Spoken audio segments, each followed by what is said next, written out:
Good morning students, स्वागत है आपका आपके चैनल सोल ऑफ साइंस में। तो आज का हमारा टॉपिक है एंथैल्पी। तो आज की इस वीडियो में हम जानेंगे कि एंथैल्पी होता क्या है, ठीक है, और थ्रॉटलिंग प्रोसेस और आइसोबैरिक प्रोसेस में एंथैल्पी जो है वो कैसे कैसे चेंज होता है, ठीक है, वो उसका एप्लीकेशन है। तो सबसे पहले हम देखते हैं कि एंथैल्पी जो है वो होता क्या है। तो सीधा सीधे अगर मैं कहूँ तो एंथैल्पी जो किसी सिस्टम की एंथैल्पी जो है वो उसमें कितना हीट कंटेंट किया हुआ है, ठीक है, वही होती है एंथैल्पी। फॉर एग्जांपल मान लीजिए आपके पास जो है एक सिस्टम है, ठीक है, उसके अंदर मॉलिक्यूल्स होंगे, ठीक है, मॉलिक्यूल्स के अंदर हीट एनर्जी होगी, ठीक है। अगर नहीं है तो आप मान लो सप्लाई किए हीट, तो उसमें जो हीट एनर्जी के कारण जो है वो मॉलिक्यूल्स जो हैं रैंडम मोशन करेंगे, ठीक है, बहुत ज़्यादा मोशन करेंगे, फास्ट मोशन करेंगे, तो उसके कारण जो है उसमें हीट एनर्जी जो है बढ़ेगी। तो हीट एनर्जी कितनी ज़्यादा है किसी सिस्टम में, वही होता है एंथैल्पी, ठीक है।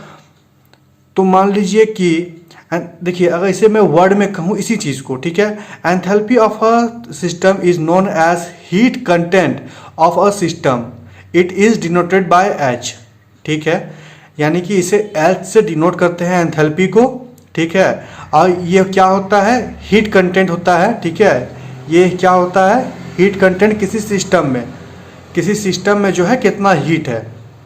तो देखिए इसका फॉर्मूला क्या मिला हमें, H is equals to U plus P V. U क्या है, इंटरनल एनर्जी है, ठीक है, किसी सिस्टम के अंदर जो है उनके अंदर जो मॉलिक्यूल्स है उनकी इंटरनल एनर्जी है जो। अब P क्या है, प्रेशर है, B वॉल्यूम है। देखिए अगर मैं इसे एक और तरह से डिफाइन करूँ तो मैं ऐसा भी कह सकता हूँ कि enthalpy of a system is equals to the sum of internal energy and product of P and V।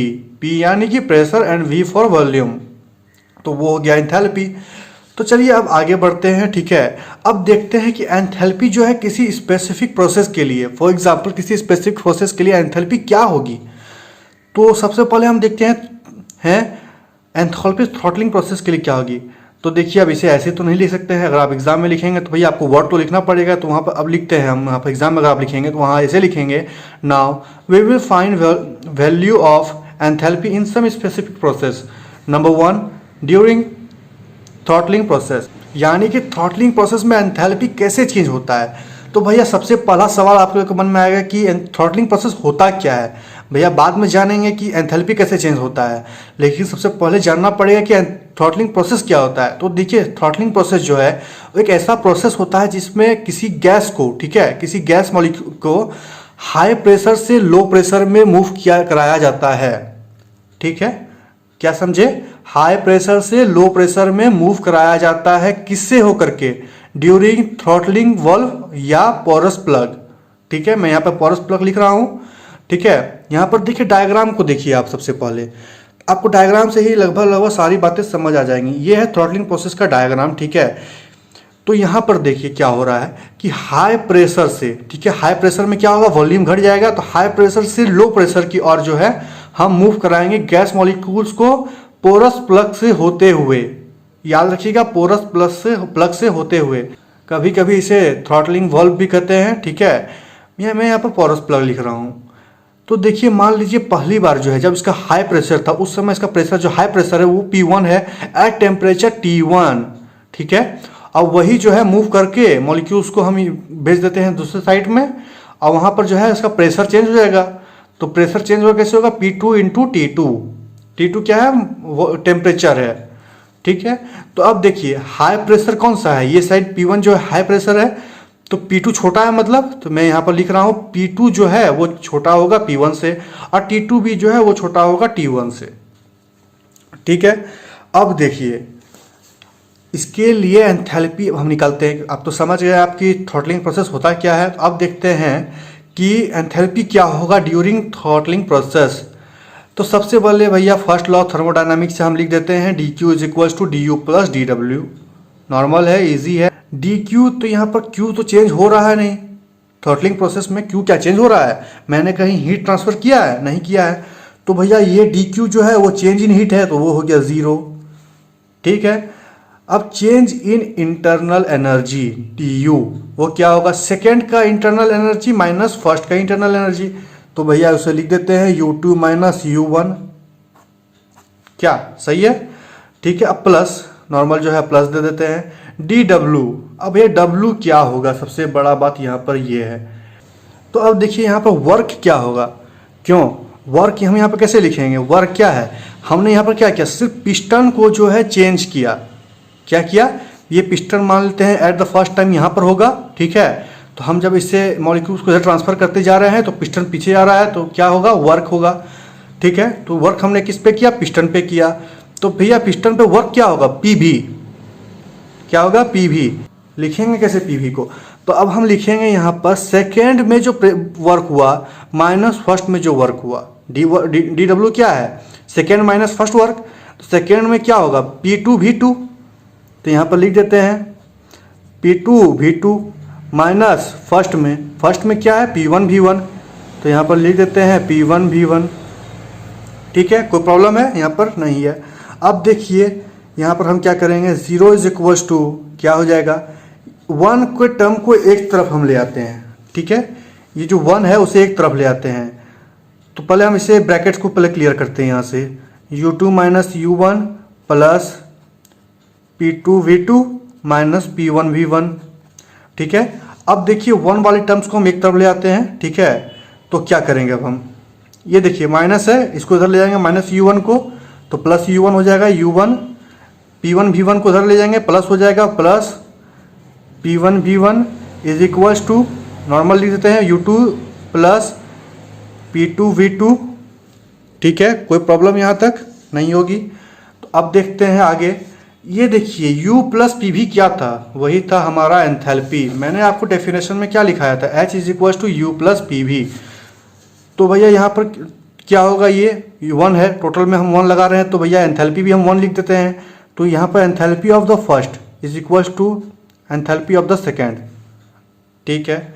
यानी कि इस कंडीशन में जो एंथैल्पी होगी वो इस कंडीशन के एंथैल्पी के इक्वल होगा। यानी कि थ्रॉटलिंग प्रोसेस में चेंज कितना आया, चेंज को हम कैसे निकालते हैं, 2 माइनस 1। तो यहाँ पर H2 माइनस H1 क्या होगा, H2 माइनस H1 क्या होगा, इज इक्वल्स टू 0। यानी कि डेल H जो है वो होगा 0, डेल H जो है वो होगा 0। यानी कि during the throttling process enthalpy में कोई भी चेंज नहीं आता है, ठीक है। ये हमारा फर्स्ट हो गया। अब देखते हैं सेकेंड वाले को। सेकेंड हमारा है ड्यूरिंग आइसोबोरिक प्रोसेस। आइसोबोरिक प्रोसेस में एंथैल्पी कैसे चेंज होता है। तो भैया सबसे पहले हम लिखते हैं एंथैल्पी का फॉर्मूला, जो हमारा सबसे बेसिक है। लेकिन उससे पहले भी हम जान लेते हैं कि आइसोबोरिक प्रोसेस होता क्या है। देखिए आइसोबोरिक प्रोसेस ऐसा प्रोसेस होता है जिसमें प्रेशर को हम कांस्टेंट रखते हैं। यानी कि प्रेशर कांस्टेंट होगा, यानी कि प्रेशर में हम कोई भी चेंज नहीं करने वाले। तो H is equals to U plus PV, ठीक है। ये हो गया हमारा एंथैल्पी का फॉर्मूला। अब देखिए हमें यहाँ पर कुछ नहीं करना है, सिर्फ इसे डिफ्रेंशिएट कर दीजिए। तो डिफ्रेंशिएट करेंगे तो क्या होगा, DH is equals to DU plus, देखिए ये इनटू में है तो एक को रखेंगे दूसरे का करेंगे, प्लस दूसरे को रखेंगे तीसरे का करेंगे। तो P को रखेंगे, V का क्या होगा DV प्लस, अब V को रखेंगे तो P का क्या होगा DP। यही हो गया इसका डिफ्रेंशिएशन। तो नंबर 1 इक्वेशन मान लेते हैं इसे हम, ठीक है। तो in isobaric process P is constant, in isobaric process P is constant, यानी कि P कांस्टेंट है। P कांस्टेंट होगा तो कांस्टेंट का डिफ्रेंशिएशन क्या होता है, कांस्टेंट का डिफ्रेंशिएशन होता है 0, यानी कि dP इज इक्वल टू 0। अब देखिए अगर dP इज इक्वल टू 0 है तो ये टर्म ही 0 हो जाएगा। तो ये टर्म अगर 0 हो जाएगा तो हम इक्वेशन 1 को कैसे लिखेंगे, using 2 in 1 we get DH is equal to DU plus PV। ये इक्वेशन 2 है, ठीक है। Using 2 in 1 we get DH is equal to DU plus PdV, ठीक है। तो अब देखिए ये क्या है, DU प्लस PdV क्या है, ये था हमारा फर्स्ट लॉ ऑफ थर्मोडायनामिक्स से heat, DH is equal to DQ, ठीक है, from the first law of thermodynamic. First law of thermodynamic हमें क्या कहता है कि टोटल हीट जो है वो चेंज हो, जितना है हीट में चेंज जो है वो इक्वल होगा change in internal energy plus work. तो वर्क क्या है, PdV है, ठीक है। वर्क होता है क्या, PdV। यहाँ पर ये याद रखिएगा, ये वर्क को W जो है DW को हम PdV लिखते हैं। इसे जो है हम लगातार यूज़ करते रहेंगे थर्मोडायनामिक में, ठीक है। तो DH is equal to DQ। तो हमें पता क्या चला आइसोबोरिक प्रोसेस से, हमें पता ये चला कि 10 in isobaric process the change in enthalpy is equal to the total heat transfer to the system. यानी कि हम जो आइसोबैरिक प्रोसेस में, यानी कि अगर हम प्रेशर को कांस्टेंट रखेंगे तो उस कंडीशन में क्या होगा कि हमारा जो टोटल हीट है, ठीक है, हमने जो ट्रांसफर किया है वही इक्वल हो जाएगा एंथैल्पी का, यानी कि dq is equal to dh during isobaric process. ये हो गया सेकंड एप्लीकेशन। अब देखिए, अब हम जो है क्या करेंगे, एंथैल्पी को जो है P, V, T और S के टर्म में लिखेंगे। P for pressure, V for volume, T for temperature, S for entropy. तो उसके लिए हमें क्या करना पड़ेगा, तो सबसे पहले तो भैया हम फार्मूला लिख लेते हैं कि एंथैल्पी का फार्मूला क्या है, H is equal to U plus P V. Normal differentiate कर दीजिए। डिफ्रेंशिएट करने पर मैंने क्या लाया था यहाँ पर, सेम इसी तरह हमें डिफ्रेंशिएट करना है। तो डिफ्रेंशिएट करने पर हमें मिलेगा DH is equal to DU plus P D V plus VdP। देखिएगा इस बार P को जीरो मत कर दीजिएगा, ठीक है, DP को जीरो मत करिए, क्योंकि हम आइसोबैरिक प्रोसेस के लिए यहाँ पर नहीं लिख रहे हैं। ये कोई आइसोबैरिक प्रोसेस नहीं है, यहाँ पर P कांस्टेंट नहीं है, ठीक है।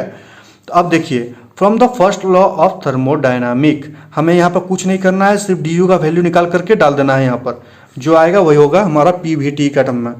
तो DQ क्या आता है, फर्स्ट लॉ ऑफ थर्मोडायनामिक्स से हमें DQ is equal to DU plus PdV। तो DU का वैल्यू क्या निकला, DU is equal to DQ minus PdV। DU को इधर ले आए, Q को इधर ले आए, DQ को, तो हमें ये मिला। अब देखिए, DU is equal to TdS minus PdV। मैंने यहाँ पर DQ के बदले TdS लिखा, क्यों लिखा, यहाँ पर देखिए DS is equal to DQ upon T होता है। ये हम जानते हैं चेंज इन एंट्रोपी से, कि चेंज इन एंट्रोपी जो होता है वो होता है change in heat upon temperature, ठीक है। तो यहाँ से अगर DQ का वैल्यू निकालेंगे तो वो हो जाएगा TdS, ठीक है। बस आपको जो यहाँ पर DU का वैल्यू मिला है उसे इक्वेशन A में जो है पुट कर दीजिए, ठीक है। ये इक्वेशन A है, यहाँ पर पुट कर दीजिए। तो पुट करने पर क्या मिलेगा हमें, put above value in equation A, DH is equal to DU के बदले हम क्या लिख रहे हैं, TdS माइनस PdV, जो कि हमने निकाला यहाँ पर, प्लस PdV प्लस VdP। अब देखिए यहाँ पर PdV कैंसिल आउट हो जाएगा, ठीक है। तो हमें क्या मिला, DH is equal to TdS plus VdP। तो यही है हमारा एंथैल्पी ड्यूरिंग थ्रॉटलिंग प्रोसेस और ड्यूरिंग आइसोबैरिक प्रोसेस, ठीक है, वो उसका एप्लीकेशन था। और PVT और S के टर्म में हम एंथैल्पी को जो है इससे डिनोट करते हैं, वो उसका फॉर्मूला जो है ये है। देखिए यहाँ पर क्या क्या आ गया, P आ गया, V आ गया, T आ गया, S आ गया। तो PVTS के टर्म में जो है DHA होता है। तो फिलहाल वीडियो में इतना ही। अगर आपको वीडियो अच्छा लगा हो तो चैनल को सब्सक्राइब कर दीजिए, वीडियो को लाइक कर दीजिए, शेयर कर दीजिए। मिलते हैं नए वीडियो में नए टॉपिक के साथ।